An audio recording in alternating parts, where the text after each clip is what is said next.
ಆತ್ಮೀಯ ಬಾಂಧವರಿಗೂ ನನ್ನ ಶರಣಾರ್ಥಿ. ನಾನು ನಿಮ್ಮ ಶ್ರೀದೇವಿ ಹುಗ. ಇವತ್ತು ಅಮಾವಾಸ್ಯೆಯ ಪ್ರಯುಕ್ತ ಒಂದಿಷ್ಟು ನಿಮಗೆ ಮಾಹಿತಿಯನ್ನು ಕೊಡೋದಿದೆ. ಅಮಾವಾಸ್ಯೆ ಮತ್ತು ಹುಣ್ಣಿಮೆ ಸಂದರ್ಭಗಳು ಬರುತ್ತೆ ನೋಡ್ರಿ, ಅವಾಗ ಯೂನಿವರ್ಸ್ನಲ್ಲಿ ಅದ್ಭುತವಾಗಿರುವಂತಹ ಎನರ್ಜಿ ವರ್ಕ್ ಮಾಡ್ತಾ ಇರುತ್ತೆ.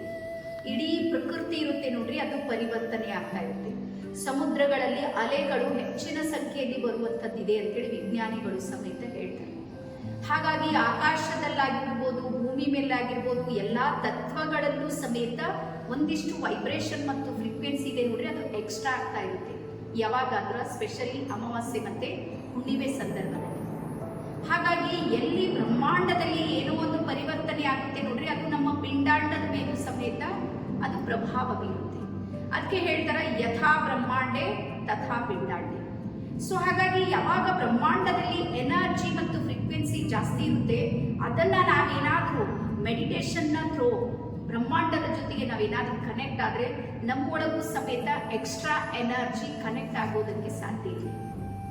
ಹಾಗಾಗಿ ಇವತ್ತು ನಮಗೆ ಸಮಸ್ಯೆ ಇದೆ ಅಥವಾ ಯಾವುದೋ ಒಂದು ಹೋರಾಟ ಮಾಡ್ತಾ ಇದ್ದೀವಿ ಅಂದ್ರೆ ಅಲ್ಲಿನ ಕ್ಷೇತ್ರದ ಎನರ್ಜಿ ಕೊರತೆಯಾಗಿದೆ ಅಂತ ಅರ್ಥ. ಹಾಗಾಗಿ ನಾವು ಅಮಾವಾಸ್ಯೆಯ ಧ್ಯಾನಗಳಲ್ಲಿ ಅಥವಾ ಹುಣ್ಣಿಮೆ ಧ್ಯಾನಗಳಲ್ಲಿ ಅತ್ಯಂತ ಹೆಚ್ಚಿನ ಶಕ್ತಿಯನ್ನ ನಾವು ಪಡೆದುಕೊಳ್ಳೋದಕ್ಕೆ ಸಾಧ್ಯ ಇದೆ. ಹಾಗಾಗಿ ಇವತ್ತು ಅಮಾವಾಸ್ಯೆ ಇದೆ. ಅಮಾವಾಸ್ಯೆ ಸಂದರ್ಭದಲ್ಲಿ ನಾವು ನಮ್ಮ ಟ್ರಸ್ಟ್ನ ವತಿಯಿಂದ ಅಮಾವಾಸ್ಯೆಯ ಉಚಿತ ಧ್ಯಾನವನ್ನು ತೆಗೆದುಕೊಂಡು ಬಂದಿದ್ದೇವೆ. ಅದರ ಲಿಮಿಟೆಡ್ ಸೀಟ್ಗಳಿವೆ. ನಮ್ಮ ಝೂಮ್ ಅವಕಾಶ ಬಹಳ ಕಡಿಮೆ ಇಟ್ಟಿವಿ. ನಾವು ಯಾಕೆ ಕಡಿಮೆ ಇಟ್ಟಿವಿ ಅಂದ್ರೆ ಯಾರು ಆಸಕ್ತರಿದ್ದಾರೆ, ಯಾರು ರಿಯಲ್ ಆಗಿ ಏನೋ ಒಂದು ಮಾಡಬೇಕು ಜೀವನದಲ್ಲಿ ಅನ್ಕೊಂಡಿರ್ತಾರೆ, ಅವ್ರಿಗೆ ಮಾತ್ರ ನಾವು ಅವಕಾಶ ಕೊಡಬೇಕು ಅನ್ನೋ ಕಾರಣಕ್ಕೆ ಝೂಮ್ನ ಸಂಖ್ಯೆ ಬಹಳಷ್ಟು ಲಿಮಿಟೆಡ್ ಇಟ್ಬಿಟ್ಟಿವಿ.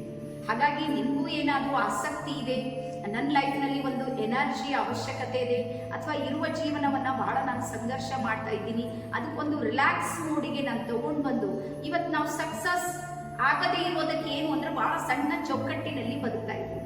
ಅಂದ್ರೆ ಬಿಯಾಂಡ್ ಹೋಗೋದಕ್ಕೆ ನಮ್ಗೆ ಏನಾಗ್ತಾ ಇದೆ ಅಂದ್ರೆ ಸಮಸ್ಯೆಗಳು ಬರ್ತಾ ಇದೆ. ಆ ಎಲ್ಲದರಿಂದ ಹೊರಗೆ ಬಂದು ಒಂದು ಬ್ರಹ್ಮಾಂಡದ ಶಕ್ತಿಯ ಜೊತೆಗೆ ಜೋಡಿಸಿಕೊಳ್ಳುವುದಕ್ಕೆ ಅತ್ಯಂತ ಉತ್ತಮವಾಗಿರುವಂತಹ ಅಮಾವಾಸ್ಯೆಯ ಧ್ಯಾನ ಮತ್ತೆ ಅಮಾವಾಸ್ಯೆಯ ರೆಮಿಡೀಸ್ಗಳು.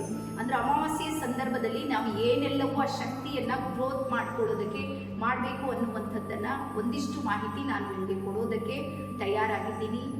ಹಾಗಾಗಿ ಪ್ರತಿಯೊಬ್ಬರಿಗೆ ಸಮಯದ ಒಳಗಾಗಿ ನೀವು ಜಾಯಿನ್ ಆದ್ರೆ ಇದ್ರ ಬೆನಿಫಿಟ್ ನಿಮಗೆ ಸಿಗುತ್ತೆ ಅಂತ ಹೇಳ್ತಾ ಎಲ್ಲರಿಗೂ ನಾನು ಆಹ್ವಾನ ಮಾಡ್ತಾ ಇದ್ದೀನಿ. ಶರಣಾರ್ಥಿ.